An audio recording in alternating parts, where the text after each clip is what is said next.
ওষুধটা বাইরে নিয়ে যাও। এই, তোর কাছে আমি টাকা পাই না, দে এখন আমার টাকা দে। ভাই আপনি কয়টা দিয়ে অপেক্ষা করেন, আমি আপনার টাকা পরিশোধ করে দেবো না। তোর হাতে কি? ওই, তোর হাতে কি?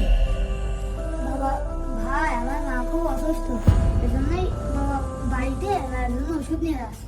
কি তোর এত সাহস? আমার টাকা না দে, তোর মায়ের জন্য ওষুধ নিয়ে যাচ্ছিস? দে ওষুধ দে। যা এবার তোর মায়ের জন্য ওষুধ নিয়ে যা।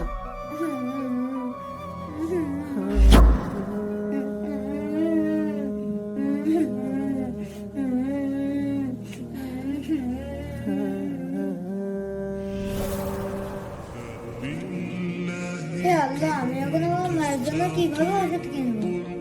আমার কাছে তো আর কোনো টাকাও নাই। Allahu Akbar, Allahu Akbar.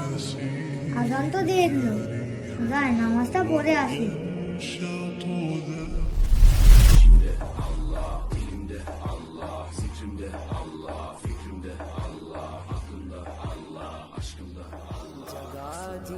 হে আল্লাহ, আমি এখন আমার মায়ের জন্য কিভাবে ওষুধ নিয়ে যাবো? সব কিছুই মানে তুমি একটা ব্যবস্থা করে দাও। হ্যাঁ, এখানে ওষুধ কোথা থেকে এলো? আলহামদুলিল্লাহ। প্রিয় দর্শক, ভিডিওটি যদি ভালো লাগে তাহলে ভিডিওটিতে একটা লাইক করে চ্যানেলটি সাবস্ক্রাইব করুন।